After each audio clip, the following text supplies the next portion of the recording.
Hi everyone, it's Miss Carlye. Happy Friday.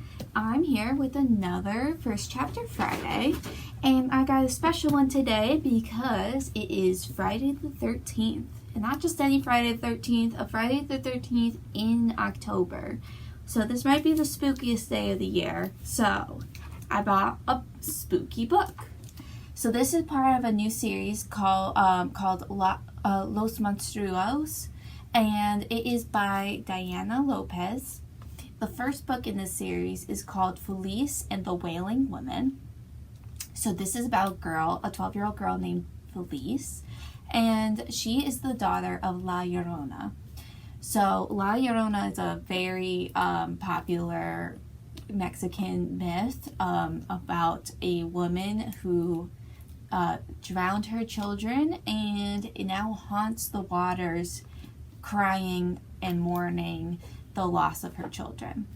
And so this is about the daughter of La Llorona, and she basically wants to free her mom from the curse and also help her mom, who's trapped between the spirit world and the real world. So I'm going to read the first chapter, which is the prologue. So the prologue. Today, the students of Tres Leches Middle School in Tajas would rather eat dirt than go on a field trip. This field trip, to be exact. They'd rather stay inside and take pop quizzes.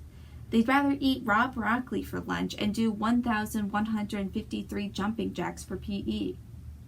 Instead, they move slowly, double knotting their shoelaces and topping off their water bottles as Mr. Tesoro hurries them along. Andale, he says. They've heard of other schools in other towns with field trips to museums or firehouses or historic sites like the Alamo. They've heard that instead of hiking to their destinations, the students travel by bus. They've even heard, and this one's hard to believe, that the field trips often include tour guides who know everything and then some, and gift shops, yes, gift shops, where visitors can buy postcards or refrigerator magnets or tiny spoons.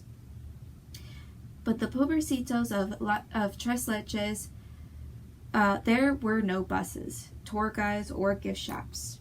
They went to only 3 places, and they went to these places every year. El Camarón Dance Hall and Arcade in the fall, the Mud Expanse in the winter, and La Llorona Park in the spring. The park part was always said tongue-in-cheek, and if anyone knew what the opposite of a park was, they would have used that word instead. Come on, let's go, Miss Peters calls out. And so the students start their trek, not bothering to look around or make jokes. They pass the playground and the library and the vacant lot. They march right out of town, crossing the soon-to-be Bluebonnet Field and a small dark forest, and on the other side of it, a clearing of mostly dead grass.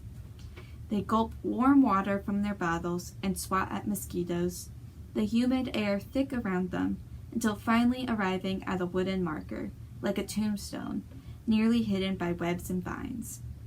Stop, Mr. Tesoro demands. The students freeze, not daring to go farther. The teachers pull out head shears and pruners, and they start cutting away, little by little, revealing a sign. Beware the river, for here haunts La Llorona. In life she was a fool for love. Then she drowned her children out of spite, and now her ghost wants to drown you too. The teachers and the students take a moment to read. Some of the braver souls speak the words out loud, while others can only manage to mouth them silently. Then the principal, Miss Cavazos, says, "Any volunteers?" After a moment of silence, she asks again, this time with a The students look at their double-knotted shoelaces and the burrs clinging to their socks. Very well then, Miss Cavazos says, opening a bag. One by one, the students utter a prayer and reach in. They pull out folded pieces of paper. Don't look till I say, Miss Cavazos reminds them. The last student reaches into the bag. She has no choice but to take the remaining paper. At that, the principal says, "Okay, you can look now." The students unfold the papers, most sighing with relief except for Ignacio, whose paper is marked with an X. The poor boy shivers and asks his friends, "Want to trade? Want to trade?" But no one accepts the offer. Miss Cavazos puts a hand on his shoulders. "You're a daring boy," she assures them, but he looks scared.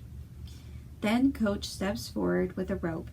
He ties one end around Ignacio's waist, and because Coach is strong and makes a good anchor, he ties the other end around his own waist. "It's time to step forward," Miss Cavazos tells Ignacio. "Report what you hear and what you feel. You're our hero today. Your friends," she waves an arm at them, "they need to be reminded." Ignacio gulps. "And when we return to town, you'll be rewarded with a delicious slice of Tres Leches cake," she adds. This is usually a strong motivation, but not today. Instead, Ignacio looks back at his friends as if to ask for help. They can only nod to urge him forward. Ignacio turns towards the river. He clenches his fists, closes his eyes, and takes one step and then another. About 10 steps in, he moans. "Oh," he cries, "I hear Llorona. She's crying. It's so terrible." "What is she saying?" Miss Peters wants to know. "She's calling for her children.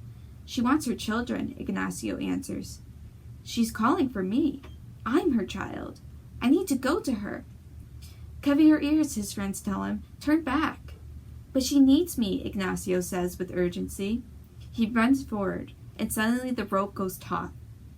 Coach digs his heels in the dirt to hold Ignacio back, but it only works for a few seconds. "Quick, I need help," Coach calls. Mr. Tesoro and 5 or 6 students grab the rope for an intense tug-of-war. It shouldn't be possible for one small boy like Ignacio to hold them off, but the dreadful lure of La Llorona's spell is unparalleled. "Pull!" Coach shouts, and the rope moves a little. "Pull!" he shouts again.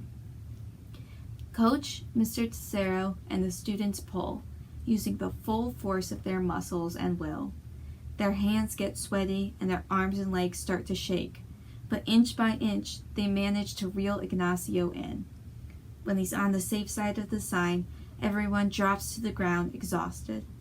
They ask for their water bottles, some for drinking and others for pouring the water over their heads. After a stunned moment, Ignacio unties the rope, rubs at his belly, and starts to sob. "I wanted to go to her, even though her cries were like a nightmare. Why did I want to go to her? She would have drowned me. I knew she wanted to drown me, and I still wanted to go." Miss Cavazos nods knowingly. "That's the curse of La Llorona.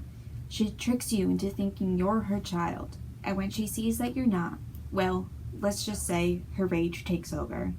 Then, turning to the group, she says, "You must never go past this sign, for if you do, you will hear La Llorona's cries, and feel compelled to approach the river.